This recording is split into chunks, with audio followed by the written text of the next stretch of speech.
Bulletin का आगाज अहम खबर के साथ। पंजाब और खैबर पख्तूनख्वा के इंतखाबात से मुतालिक सुप्रीम कोर्ट अज खुद नोटिस केस की दूसरी समाअत आज होगी। चीफ जस्टिस पाकिस्तान उमर अता बंदयाल की सरबराही में 9 रुकनी लार्जर बेंच दिन 11 बजे समाअत करेगा। इसी पर बात करेंगे नुमाइंदा दुनिया न्यूज आमिर सईद अब्बासी से। आमिर, बताइएगा गुज़श्ता समाअत में क्या कुछ हुआ और आज क्या हो सकता है?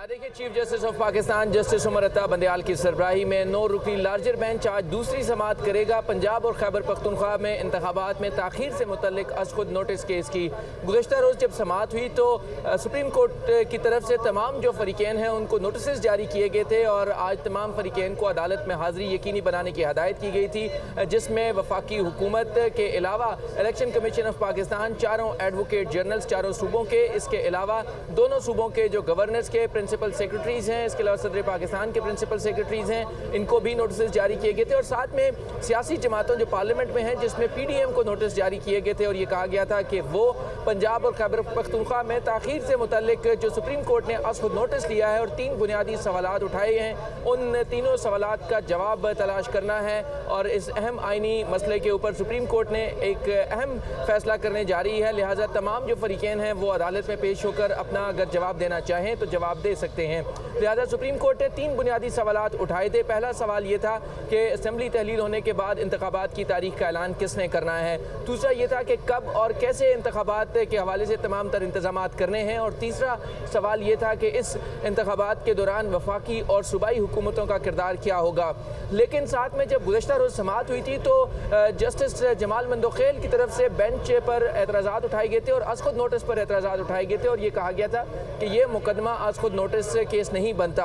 दूसरी तरफ जस्टिस मंसूर अली शाह की तरफ से भी ये सवाल उठाया गया कि क्या किसी की डिक्टेशन के ऊपर असेंबली तहलील भी हो सकती है या नहीं। और तीसरा सवाल जस्टिस अतर मिनल्लाह का था, उनका ये सवाल था कि क्या असेंबली तहलील करना दुरुस्त भी था या नहीं। जो पंजाब और खैबर पख्तूनख्वा की असेंबलियाँ तहलील की गई थी वो अमल दुरुस्त भी था या नहीं, वो भी इस आज खुद नोटिस केस में सवाल ज़रूर उठना चाहिए और उसका जवाब भी तलाश करना चाहिए। लिहाजा इन सवालात के साथ आज सुप्रीम कोर्ट का 9 रुकनी लार्जर बेंच 11 बजे समाअत करेगा और इस हवाले से जो सियासी जमातें हैं PDM की, उनके वकला भी अदालत में पेश होंगे, वफाकी हुकूमत की तरफ से अटॉर्नी जनरल पेश होंगे, जबकि एडवोकेट जनरल्स भी अदालत में पेश होंगे। अब से कुछ देर के बाद सुप्रीम कोर्ट का ये लार्जर बेंच समाअत शुरू कर देगा और पंजाब और खैबर पख्तूनख्वा में इंतखाबात की ताखीर के हवाले से और तारीख मुकर्रर करने के हवाले से जो अहम फैसला है वो सुप्रीम कोर्ट करने जा रही है। लेकिन उससे पहले सुप्रीम कोर्ट ने यह कहा है कि हम तमाम फरीकैन को सुनेंगे और इस अहम आइनी मसले का हल तलाश करेंगे। साथ में सुप्रीम कोर्ट ने यह ज़रूर कहा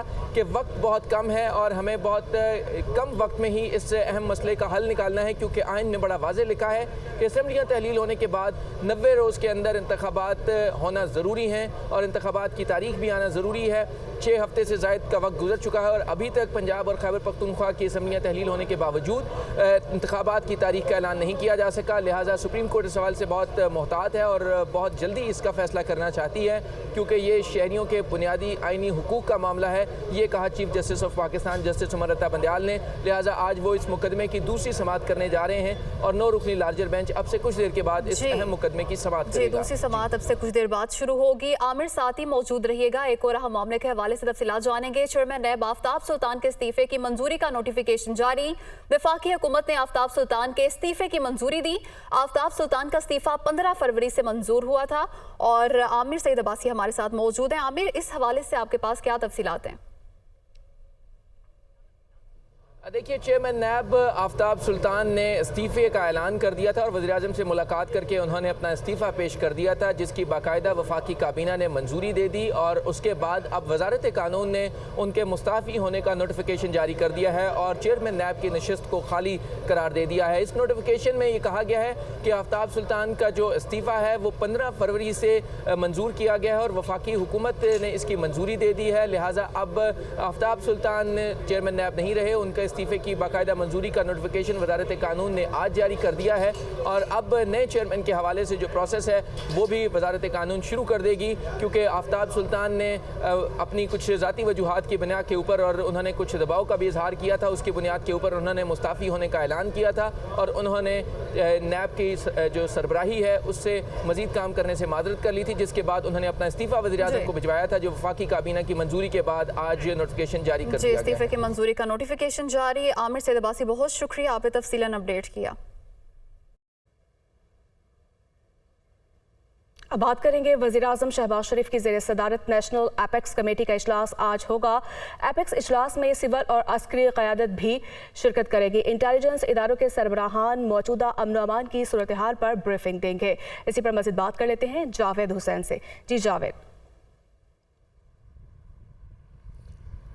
जी बिल्कुल, आज एक अहम इजलास होने जा रहा है वज़ीर-ए-आज़म हाउस में और बताया गया है कि 3 बजे ये इजलास होना है और वज़ीर-ए-आज़म हाउस में ये इजलास जो है वज़ीर-ए-आज़म शहबाज शरीफ की ज़ेर सदारत होगा। नेशनल एपेक्स कमेटी का ये इजलास है जिसमें नेशनल एक्शन प्लान की जो अमल दरामद है उस पर और जो पेशरफ्त है उसका जायज़ा लिया जाएगा, जबकि इस इजलास में अस्करी और सिविल हुक्काम के साथ साथ चारों वज़राए आला और जो दीगर जो अहम ओहदेदार हैं वो इसमें शिरकत करेंगे, जबकि बताया गया है कि जो इंटेलिजेंस इदारे हैं उनके सरबराहान इजलास में ब्रीफिंग देंगे। दूसरी जानिब हालिया जो दहशत गर्दी की एक लहर है जिसमें पेशावर का सानिया हो या कराची में जो दहशत गर्दों का एक हमला था उससे मुतालिक जो मुहरिकात हैं वो भी ज़ेर गौर आएंगे और आइंदा की जो हिकमत अमली है वो वज़ह की जाएगी और नेशनल एक्शन प्लान के जो नुकात जिस पर अमल दरामद होना है और सूबों ने जिन पर अमल दरामद करना है उसका भी जायज़ा लिया जाएगा और इस हवाले से हिदायत जारी की जाएंगी वज़ीर-ए-आज़म की जानिब से। नेशनल एक्शन एपेक्स कमेटी जो है वो जो आइंदा हिदायत जारी की जाएंगी। बहुत शुक्रिया जावेद आपका। इमरान खान की जेल भरो तहरीक का आज तीसरा रोज है। रावलपिंडी में जेल भरो तहरीक आज नमाज जुमा के बाद शुरू होगी। गिरफ्तारियां कमेटी चौक और थाना आरे बाजार के बाहर पेश की जाएंगी। रावलपिंडी से गिरफ्तार रहनुमाओं को रीजन की दीगर जेलों में भेजा जाएगा। मजीद तफसीलात जानेंगे नुमाइंदा हसीब मलिक से। हसीब, बताइएगा रावलपिंडी से कौन कौन से अहम रहनुमा आज गिरफ्तारियां पेश करेंगे? जी बिल्कुल, ये पाकिस्तान तहरीक इंसाफ की जानिब से मुल्क गिर जो जेल भरो तहरीक है उसका आगाज़ आज रावलपिंडी में नमाज जुमे के बाद जो है उसका आगाज़ किया जाएगा, जिसके अंदर PTI के जो रहनुमा हैं जिनमें ग़ुलाम सरवर ख़ान, वासिक क़यूम अब्बासी और इसके साथ साथ फ़याज़ुल हसन चौहान समेत जो दीगर PTI के मकामी और दीगर जो रहनुमा हैं वो आज जेल भरो तहरीक के अंदर अपनी गिरफ्तारियाँ पेश करेंगे, जो कि कमेटी चौक और थाना आरे बाज़ार के ऊपर जो है इनकी जानिब से ये गिरफ्तारियां देने का ऐलान किया गया है। इस हवाले से जो रावलपिंडी की जो पुलिस है उनकी जानिब से भी इंतजामात किए गए हैं और उन्हें गिरफ्तारी के बाद जो है ये फैसला किया जाएगा कि रावलपिंडी की अडियाला जेल के अंदर उन्हें मुंतकिल किया जाता है या दीगर अजला की जो दीगर जो जेलें हैं उनमें मुंतकिल किया जाता है, क्योंकि जो ज़राए के मुताबिक हमें बताया गया है कि जो अडियाला जेल है उसके अंदर 3 से 3,500 कैदियों की गुंजाइश है, जबकि ऑलरेडी वो उसके अंदर 6,000 से ज़ायद कैदी जो है इस वक्त कैद हैं। इस वजह से उनकी तादाद जो PTI तहरीक इंसाफ की जो कारकुनान की जानिब से आज गिरफ्तारियां दी जाएंगी उनकी तादाद के बाद ये फैसला किया जाएगा कि उन्हें अडियाला जेल में ही कैद किया जाएगा या अजला की जो दीगर जो जेलें हैं उनमें मुंतकिल किया जाएगा। तो ये आज तहरीक इंसाफ की जानिब से जो जेल भरो तहरीक है उसका रावलपिंडी के अंदर ये तीसरा दिन है। तीसरे दिन आज तीसरा दिन है इस तहरीक का। हसीब, बहुत शुक्रिया, आपने तफसीलात से आगाह किया। शाह महमूद कुरैशी, असद उमर, आजम सवाती और वलीद इकबाल की गिरफ्तारी का मामला है। लाहौर हाईकोर्ट में तहरीक इंसाफ के रहनुमाओं की बाजियाबी के लिए केस की समाअत। तहरीक इंसाफ के रहनुमाओं को हिरासत में कैसे और कब लिया गया? जस्टिस शहराम सरवर अदालत ने सरकारी वकील से 27 फरवरी को रिपोर्ट तलब कर ली है। इसी पर मजीद बात करेंगे मोहम्मद इशफाक से। जय इशफाक, बताइएगा। रहनुमाओं की बाजियाबी के लिए दरख्वास्त पर समाअत की। इस मौके पर तहरीक इंसाफ के वकील ने इंकशाफ किया कि जो तहरीक इंसाफ के रहनुमा असद उमर, शाह महमूद कुरैशी और आजम सवाती, वलीद इकबाल ने गिरफ्तारियां दी वो इलामती गिरफ्तारियां थी, लेकिन उनको जेलों में डाल दिया गया। जस्टिस शहराम सरवर चौधरी ने इस्तफसार किया, आपने तो खुद गिरफ्तारी दी और इस हवाले से आपने खुद जाकर आप पुलिस वैन पर चढ़कर बैठ गए हैं और अब आप अदालतों पर बोझ डाल रहे हैं, ये कैसी तहरीक है? जस्टिस शेहराम सरवर चौधरी ने ये भी कहा कि क्या आप ये चाहते हैं कि होम सेक्रेटरी आपको अपने घरों में नजरबंद कर दें, क्या आप इस तरह से बात चाहते हैं? जिस पर तहरीक इंसाफ के वकील ने कहा कि हम ये चाहते हैं कि जिन मुल्जमान को गिरफ्तार किया गया, रहनुमाओं को, उनको अदालतों में पेश किया जाना चाहिए था। जिस पर अदालत ने कहा कि इस हवाले से हम रिपोर्ट मंगवा देते हैं। तो तहरीक इंसाफ के वकील ने कहा कि ये अहम नौयत का मामला है, आज ही रिपोर्ट तलब की जाए। जस्टिस शेहराम सरवर चौधरी ने कहा कि अब आपने एक तहरीक शुरू की है तो अब आप थोड़ा सा सब्र करें। अदालत ने कार्रवाई 27 फरवरी तक मुलतवी करते हुए फ्री कैन से रिपोर्ट तलब कर ली और दौरान समाअत जब तहरीक इंसाफ के वकील तहरीक इंसाफ के रहनुमाओं की बाजियाबी की इस्तदा कर रहे थे तो कमरा अदालत में मौजूद वकला हंसते रहे और साथ ही साथ इस जस्टिस शेहराम सरवर चौधरी ने कहा कि इस हवाले से क्या आपको पहले पूरे तकाजे पूरे करने चाहिए थे, बहुत शुक्रिया आपका जी, बहुत शुक्रिया अशफाक आपका। पंजाब और खैबर पख्तूनख्वा का इंतखाबी महाज, चेयरमैन तहरीक इंसाफ का इंतखाबी टिकट्स के इजरा के अमल का आगाज करने का फैसला, इमरान खान का शॉर्ट लिस्ट उम्मीदवारों के इंटरव्यू करने का फैसला। मजीद बात करेंगे नुमाइंदा खुसूसी लियाकत अंसारी से। जी लियाकत अंसारी। आज बिल्कुल तहरीक इंसाफ की सीनियर क़यादत ने मुशावरत के बाद फैसला किया है कि पंजाब और खैबर पख्तूनख्वा में इंतखाबी टिकटों के इजरा का अमल शुरू किया जाए। इसके लिए तहरीक इंसाफ के चेयरमैन इमरान खान ने खुद जो शॉर्ट लिस्टेड उम्मीदवार हैं उनके इंटरव्यू करने का फैसला किया है। पार्लिमानी बोर्ड्स और पार्टी तंजीमों की जानिब से हर नशिस्त पर जो है वो 3 नाम रिकमेंड किए गए हैं और इमरान खान हर नशिस्त पर इन 3 उम्मीदवारों के जो है वो इंटरव्यू करेंगे। आज जो है वो इम्तिहान है कि शाम तक जो है वो तमाम इजरा के मुतल्लिक शेड्यूल जारी कर दिया जाएगा कि किस रोज किस नशिस्त पर जो है वो इमरान खान जो मुतल्लिका उम्मीदवार हैं उनके इंटरव्यू करेंगे। और पीटीआई जो है वो अगले हफ्ते पर जो है वो टिकटों के इजरा के लिए फिर मरकजी पार्लिमानी बोर्ड का इजलास बुलाकर टिकटों की अलॉटमेंट और जो अवार्ड है वो करना शुरू कर देगी। इसलिए पीटीआई की क़यादत का कहना है कि अब जब सुप्रीम कोर्ट में मामला आ चुका है, उम्मीद है कि जल्द इंतखाबी तारीख मिल जाएगी। उससे पहले पीटीआई अपने टिकटों के अमल को मुकम्मल करना चाहती है। जी लियाकत अंसारी, बहुत शुक्रिया आपका। चेयरमैन तहरीक इंसाफ इमरान खान से सदर पीटीआई सिंध अली जैदी की वफ्द के हमरा मुलाकात में सिंध की सियासी सूरत हाल पर तबादला ख्याल। चेयरमैन इमरान खान का लियाकत जतोई और गौस अली शाह को सेंट्रल एग्जीक्यूटिव कमेटी का मेंबर बनाने का फैसला।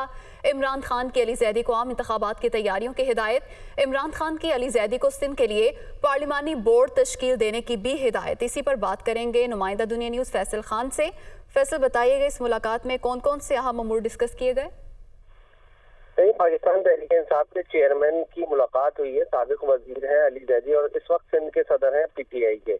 तो उनको इमरान खान की जानिब से हिदायत जारी की गई और कहा गया कि आम इलेक्शन, जनरल इलेक्शन की वो तैयारी करें। इसके साथ साथ उनको ये भी कहा गया कि पार्लिमानी बोर्ड भी तश्कील करें।